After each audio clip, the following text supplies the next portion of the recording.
également vous parler, comme il a rappelé, participe à la transparence, mais nous voulons aussi inculquer ça comme un exercice normal dans l'exercice des pouvoirs d'État, que les gouvernants viennent se prêter à l'exercice des questions des journalistes. Cela permet de donner la bonne information, mais également participer à l'épreuve de transparence, mais aussi de mettre très bas pour le peuple pour lequel nous assumons ces responsabilités. Donc l'exercice est ouvert. Nous voulons juste rappeler qu'en termes de temps, on en aura pour 1 heure au moins.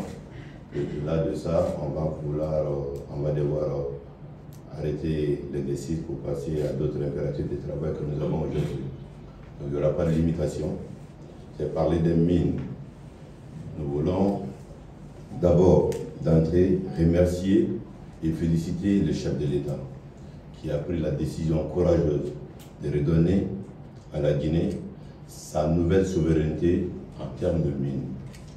Les mines étaient devenues en Guinée quelque chose de très méconnu pour les Guinéens. On ne savait pas clairement c'était quoi l'état de notre cadastre. Un travail de toilettage a été effectué depuis quelque temps. Et ce sont ces résultats-là que vous commencez à voir. Et il y a eu, primo, 2 premiers permis qui ont été retirés. On dit dans notre métier, guidé par l'exemple.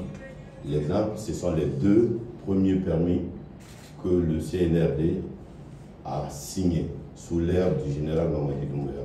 C'était les permis de Kébo, mais aussi le permis de Guité. Au nom du non-respect du code minier, il a pris l'exemple déjà par retirer les 2 premiers que lui-même il avait attribués. Ensuite, le travail d'assainissement a continué sur 51 permis. C'est des permis et des concessions d'exploitation industrielle et semi-industrielle. Ensuite, ça a été le cas aussi de quelques permis, une centaine de permis de recherche. Et dans les jours à venir, nous avons dans les pipes également près de 90 autres permis de recherche qui devraient être remis dans la réserve stratégique de l'État. Ceci pourquoi? C'est pour permettre à l'État de voir plus clair dans ce qui se passe dans la Guinée profonde, surtout dans nos terres. Ce sont nos richesses. Il faut que les richesses appartiennent à la Guinée et que ça profite à tous les Guinéens.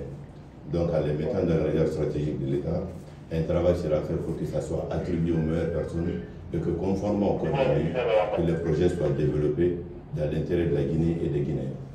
Donc, à ce stade-là, je ne voudrais pas m'étendre. Des questions nous permettront d'aller de long à large sur les différents sujets pour ne pas empiéter également sur autant de questions.